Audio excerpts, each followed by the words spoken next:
இங்கிலாந்துக்கு எதிரான முதல் போட்டியில இந்திய அணி போராடி 28 ரன்கள் வித்தியாசத்துல தோல்வி அடைஞ்சிருக்கு. இங்கிலாந்து அணி முதல் இன்னிங்ஸ்ல ஆடிய விதத்தை பார்த்து இந்த போட்டியில இந்திய அணி இன்னிங்ஸ் வித்தியாசத்துல வெற்றியை பெறும் என எதிர்பார்த்தாங்க. ஆனா நடந்ததோ வித்தியாசமாக நடந்தது. இந்தியாவுக்கு சமீப காலமா சுற்றுப்பயணம் செய்த இங்கிலாந்து அணிகளிலேயே இந்த அணிதான் மிகவும் வீக்கான அணி என கிரிக்கெட் விமர்சகர்களும் கருத்து தெரிவித்திருக்காங்க. இதுக்கு ஏற்ற போல இங்கிலாந்து அணி வீரர்கள் முதல் இன்னிங்ஸ்ல 246 ரன்களுக்கு ஆட்டமிழந்தாங்க.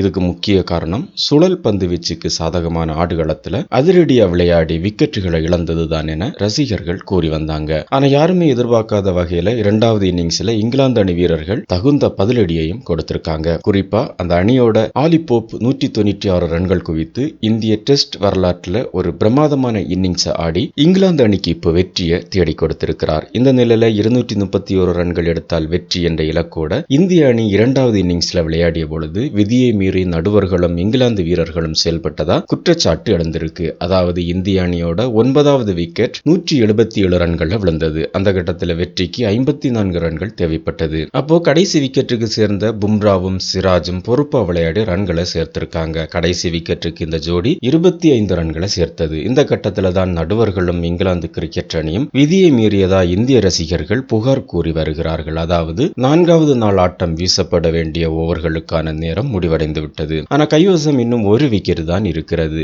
இதனால கூடுதலா விதிப்படி அரை மணி நேரம் ஒதுக்கப்பட்டது. அதுக்குள்ளால இங்கிலாந்து அணி கடைசி விக்கெட்டை வீழ்த்தி விட்டா போட்டியை 4வது நாள்ல முடித்து விடலாம் என்ற திட்டத்துல போட்டி நடத்தப்பட்டது. இதுல எந்த தவறும் இல்லை. ஆனா மாலை நேரம் 4:30 மணிக்கு மேல போட்டி நடைபெறும் பொழுது வெளிச்சம் குறைவாக இருக்கும் மைதானம் மீது நிழல் விழத் தொடங்கும். இந்த தருணத்துல சுழற்பந்து வீச்சாளர்களை மட்டுமே பயன்படுத்த வேண்டும் என்று எழுதப்படாத விதியும் இருக்கிறதாம். பேட்ஸ்மேன்களின் பாதுகாப்பை கருத்துல கொண்டு வெளிச்சமில்லாத நேரத்துல பந்து வேகமா வந்தா அவங்களால எதிர்கொள்ள முடியாது என்ற காரணத்தை காட்டி சுழற்பந்து வீச்சாளர்களை பயன்படுத்த நடுவர்கள் அறிவுறுத்துவாங்க. இதனால 4வது நாள் ஆட்டம் இறுதியில சுழற்பந்து வீச்சாளர்களை பயன்படுத்தி கொண்டு வந்த இங்கிலாந்து அணி இந்திய வீரர்கள் அந்த பவுலிங்கை எளிதா எதிர்கொள்வதை பார்த்து கடைசி ஓவருக்கு முந்தைய ஓவரை வேகப்பந்து வீச்சாளர்களுக்கு கொடுத்தது. அப்போ வெயில் மறையும் தருணமா இருந்ததால பொதுவா இந்த கட்டத்துல வேகப்பந்து வீச்சாளர்களை பயன்படுத்த அனுமதிக்க மாட்டாங்க. ஆனா நேற்றைய ஆட்டத்துல நடுவர்கள் அதை குறித்து எந்த தடையும் சொல்லல. இந்திய வீரர்களும் நாங்கள் எந்த சவாலுக்கும் தயார் என்பது போல விளையாடினாங்க. ஆனா களத்துல நின்றது கடைசி பேட்ஸ்மேன்களான சிராஜும் பும்ராவும். பொதுவா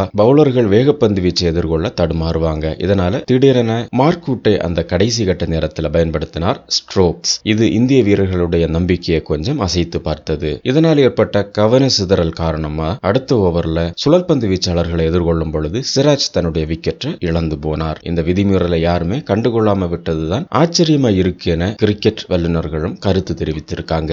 ஆக இந்தியாவை சதி பண்ணி தோற்கடிக்க வைத்தாங்க அப்படின்னு சொல்றாங்க.